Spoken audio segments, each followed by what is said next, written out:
कैसी होगी 2020 में ट्रैवलिंग? क्या अच्छे से फिर से शुरू हो जाएगी ट्रैवलिंग? होटल्स कैसे बिहेव करेंगे? क्या होगा एयरलाइंस में? कैसी होगी इकोनॉमिकल कंडीशंस? और कैसे हम बिहेव करेंगे मेडिकल सिचुएशंस में?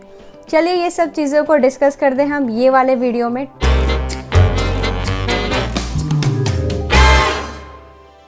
आप लोगों का मेरी चैनल में स्वागत है।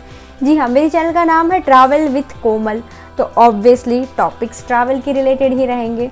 तो आज का जो हमने टॉपिक लिया है वो है फ्यूचर ऑफ ट्रैवलिंग इन 2020। तो दोस्तों बहुत ही ज़रूरी कंसर्न है ये। हम इस टॉपिक को शुरू करते हैं। तो सबसे पहले बात करते हैं एयरलाइंस की। तो फ्रेंड्स, जहाँ तक मेरे पास न्यूज़ आई है, हमारे जो एविएशन मिनिस्टर्स ने जो गाइडलाइंस दी थी उसके अकॉर्डिंग जो एयरलाइंस में जैसे ही पैसेंजर जाएंगे उनकी थर्मल चेकिंग होगी, उनको सारे सेफ्टी इक्विपमेंट्स पहनाए जाएंगे, उनको प्लास्टिक वाले जो सूट हैं वो पहनाए जाएंगे और ये सब चीज़ों का ध्यान रखा जाएगा। पर मैंने पहले ये भी सुना था कि 60% फ़्लाइट ही भरी जाएंगी, 40% फ़्लाइट नहीं भरी जाएंगी, पर वैसा तो कुछ हो नहीं रहा है।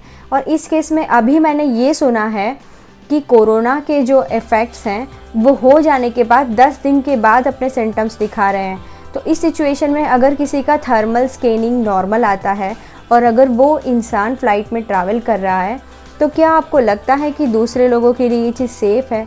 क्योंकि एयरलाइंस में तो जो एयर होती है वो पूरे एक एयरलाइन में ही रहती है। तो उस केस में अगर कोई 2 घंटे की फ़्लाइट है या 1.5 घंटे की फ़्लाइट है तो उस केस में बाकियों के लिए ये रिस्की हो सकता है।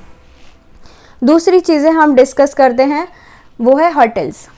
तो फ्रेंड्स, होटल्स ऐसी जगह है जहाँ पे हमको रुकना होता है। और अभी जैसे आपको पता है कोविड की सिचुएशन में काफ़ी सारी होटल्स ने अपनी जो प्रॉपर्टी है उनको दिया था क्वारंटाइन लोगों के लिए, जो लोगों को सिम्टम्स थे, या कई लोगों ने हॉस्पिटल स्टाफ के लिए भी वो जगह रहने के लिए दी थी। तो उस सिचुएशन में जब आप होटल्स में जाते हैं तो क्या आपको लगता है वो सेफ़ है या अच्छे से सैनिटाइज़ किया होगा, या फिर वहाँ पे कौन रह के गया है? यू नेवर नो, आपसे पहले कौन आया था रहने के लिए।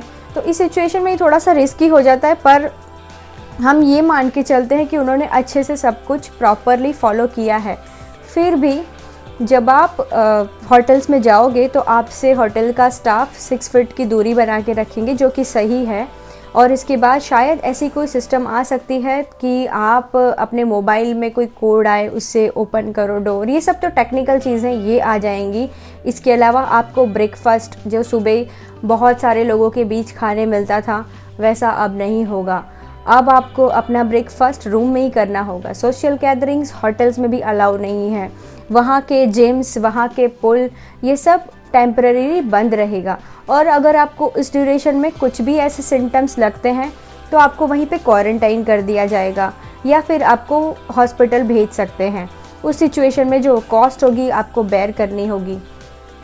इसके अलावा दोस्तों तीसरी बात करते हैं कि हम कहाँ पे ट्रैवल कर सकते हैं। तो दोस्तों मुझे ये लगता है कि 2019 के मुकाबले 2018 के मुकाबले ये जो सिचुएशन है 2020 में, इसमें ट्रैवलिंग काफ़ी कम हो सकती है। उसका रीज़न ये है कि इकोनॉमिकली, जैसे कि सबको पता ही है, लॉकडाउन था इतने टाइम से, काफ़ी सारी इंडस्ट्रीज़ को बहुत बड़ा फटका लगा है इकोनॉमिकली।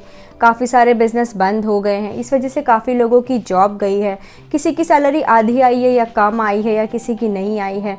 तो ऐसी सिचुएशन में लोगों के पास जो पैसे हैं वो अपनी ज़रूरतों को भी पूरे करने के लिए नहीं हैं।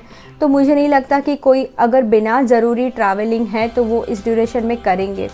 पर फिर भी अगर किसी को करना है तो वो लोग नज़दीक की कंट्री पहले चूज़ कर सकते हैं या ऐसी कंट्रीज़ चूज़ कर सकते हैं जहाँ पे मेडिकल फैसिलिटीज़ बहुत अच्छी हैं, मेडिकल इंफ्रास्ट्रक्चर बहुत सही है। आप वैसी जगह पे ट्रैवल कर सकते हैं और उसके लिए आपको ट्रैवल इंश्योरेंस लेके जाना चाहिए। वैसे तो आप लोग खुद समझदार हैं, आप ये करेंगे ही, फिर भी मैं आपको एक बार रिमाइंड करा रही हूँ, आपको करना चाहिए। और मेक श्योर करें कि उसमें ये वाले जो एक्सपेंस हैं कोरोना वाले वो भी उसमें इंक्लूडेड हों। और रही बात ट्रैवलिंग की, तो दोस्तों ज़्यादातर कंट्रीज़ में ये है कि अगर आप उनकी कंट्री में विज़िट करते हैं तो आपको 14 दिनों के लिए वो लोग मैक्सिमम कंट्रीज़ में क्वारंटाइन करेंगे। तो इस सिचुएशन में अगर आपके पास छुट्टियां 10 दिन की हैं तो क्या आप 14 दिन के लिए क्वारंटाइन हो पाएंगे? और अगर आपके पास ज़्यादा छुट्टियां हैं तो क्या आप क्वारंटाइन होने के लिए पैसे वेस्ट कर पाएंगे? सोचने वाली बात है, सभी लोग यही सोच रहे होंगे। तो ये चीज़ें थोड़ी मैटर करेंगी इसमें। इसके अलावा आपके पास ये बहुत अच्छा मौका है कि आप अपनी खुद की कंट्री को एक्सप्लोर करें। इंडिया बहुत बड़ा है, बहुत सारे स्टेट्स हैं, जो भी मतलब सिर्फ इंडिया नहीं, जो भी जहाँ भी रहते हैं वो खुद अपनी कंट्री को एक्सप्लोर कर सकते हैं। बहुत अच्छा मौका है ये, क्योंकि हम बाहर कहीं जा नहीं सकते, अपनी कंट्री को हम बहुत अच्छे से एक्सप्लोर कर सकते हैं। अपनी कंट्री में भी बहुत सारी जगह हैं घूमने के लिए, बहुत सारी स्टेट्स हैं जहाँ पे बहुत ब्यूटीफुल नज़ारे हैं, तो हम उनको एंजॉय कर सकते हैं। और जैसे ही ये वाला कोविड वाला सिचुएशन ख़त्म होता है ना फ्रेंड्स, तो मेरा जो प्लानिंग है, सबसे पहले मैं अपना सिटी एक्सप्लोर करूँगी। हाँ, मैं अपना सिटी अहमदाबाद एक्सप्लोर करूँगी। ऑब्वियसली मैंने इसको घूमा है, पर मैं इतना डिटेल में इसको नहीं घूमा है जितना डिटेल में मुझे इसको देखना चाहिए था। हेरिटेज सिटी है ये, पर हम लोग जहाँ पे रहते हैं ना, हमारी आदत होती है हम उन चीज़ों को इग्नोर करते हैं। तो अभी जो मौका है उसमें हमें इसका बेनिफिट उठाना चाहिए। हमें अपनी सिटी को, अपने स्टेट को एक्सप्लोर करना चाहिए, अपनी कंट्री को एक्सप्लोर करना चाहिए। तो ये मौका हमें मिला है, हमें इसका पूरा फ़ायदा उठाना चाहिए। तो दोस्तों, ये थे मेरी कुछ कंसर्न्स। तो इसी के साथ हम इस टॉपिक को ख़त्म करते हैं। और आपके जो कोई भी ओपिनियन है, सजेशंस हैं, प्लीज़ आप मुझे कमेंट में बताइए। आपको क्या लगता है ट्रैवलिंग सिचुएशंस के बारे में, प्लीज़ मुझे बताइए। तो मिलते हैं नेक्स्ट वीडियो में। पर फ्रेंड्स, अगर आपको ये वीडियो अच्छी लगी हो तो प्लीज़ लाइक का बटन दबा देना, सब्सक्राइब कर देना मेरी चैनल को, और बेल आइकन भी दबा देना, ताकि मैं ऐसी कोई भी वीडियो, ट्रैवल टॉक्स या ट्रैवल रिलेटेड कोई भी इन्फॉर्मेशन अपडेट करूं तो आपको उसका मैसेज आ जाए। मेरे साथ इसी तरह जुड़े रहने के लिए थैंक यू सो मच, और बाय बाय, टेक केयर।